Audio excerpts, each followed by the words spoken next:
tired of always dying because of lacerations? Did a zombie get to you because you were limping the whole time?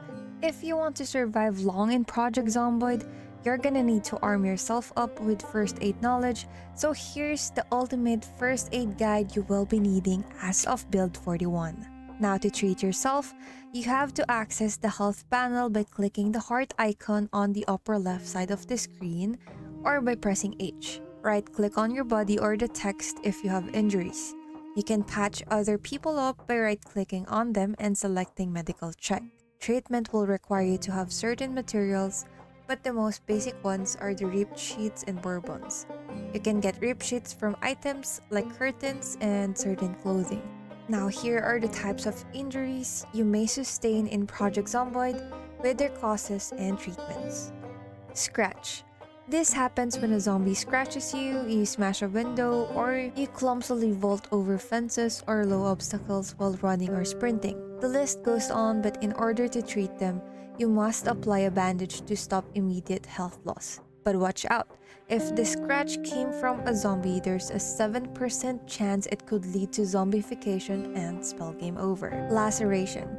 It's like a serious version of a scratch. It's treated similarly and caused by similar stuff, but the twist is there's a 25% chance it could turn you into a zombie. Deep wound. A deep wound can happen in a few ways. Smashing windows barehanded, walking on broken glass, falling from a height, or even getting hit with an axe. To treat it, you'll need to stitch it up using a suture needle or a regular needle and thread. Or, if you're patient, just bandage it up and wait around a month for it to heal on its own. Wound infection. It can happen to any old or bandaged wounds. Disinfecting and using sterilized bandages reduce the risk. Good news, non-zombie infections are totally survivable. To treat them, disinfect the wound, bandage it with something sterilized, take antibiotics, or slap on a garlic poultice. Fracture. This happens when you fall from a height, crash at high speeds, or get whacked with a blunt weapon. To fix them, craft a splint and combine with comfrey poultices to speed up recovery. Burn. Burns happen when you get too cozy near a fire. To treat them, use a clean bandage, rebandage regularly, and keep the area squeaky clean. Heads up though, they take a while to heal. Bite. Getting bitten by a zombie is a risk when you're attacked, especially from behind. Bandages can stop immediate health loss, but here's the catch. There's a 100% chance you'll get infected and eventually turn into a zombie, unless you've turned that option off in sandbags mode. Survivable bites. Brace yourself for a lengthy recovery. Exercise fatigue.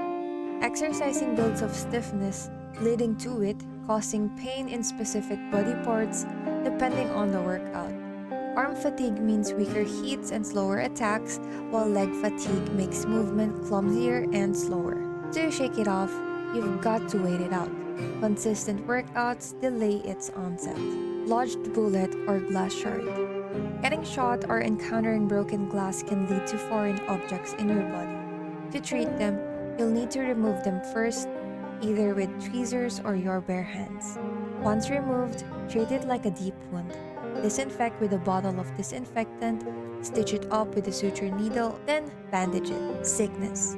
You can get sick in a few ways. Eating bad food, being around lots of corpses, or getting bitten by zombies. Smoking might make you sick too unless you have a smoker trait. Drinking tainted water can be deadly, but small sips might be okay. When you're sick, your body heats up even before you start feeling queasy. If it gets worse, your temperature shoots up. Zombie infections are always fatal in some game modes, but you can tweak settings in custom sandbox to make them non-lethal. Food poisoning, water issues, and sickness from corpses can be reversed by staying fed, rested, or eating lemongrass. Too many corpses close by? Move at least 13 tiles away, outdoors or to another floor to dodge that sickness, cold or flu. Getting cold or staying wet for too long can give you a cold. It makes you cough and sneeze, which can draw in zombies. Tissue and toilet paper can muffle the noise. Once you catch a cold, it gets worse until it hits max strength. It sticks around if you stay cold, hungry, thirsty, wet, tired, or outdoors.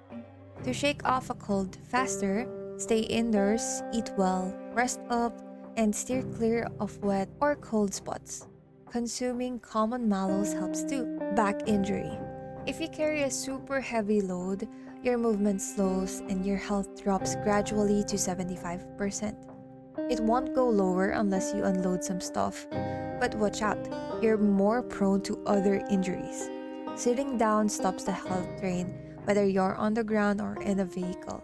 You won't see this as a separate injury in your health stats, and there's no treatment besides lightening your load by dropping or moving items around. Fall damage. It happens when you fall from heights higher than one floor. How bad it gets depends on how far you fall, how much you're carrying, and any traits you have, like being underweight. Jumping from a second-story window can cause severe damage, deep wounds, and maybe fractures. It could be a game over for higher falls though. Carbon monoxide poisoning. Running a generator indoors is a surefire way to end up dead from carbon monoxide poisoning. If you're mysteriously dying and can't figure out why, this might be the culprit. Even if you open doors and windows, once the generator's on, your health starts dropping no matter what. Now that you know what injuries and sickness you can get, find more about the items you would need in order to treat them on the next video. If this helped you in some way, let us know in the comment section. If you also want to watch our live streams, check our Twitch at twitch.tv/WIMPLAYS Gaming.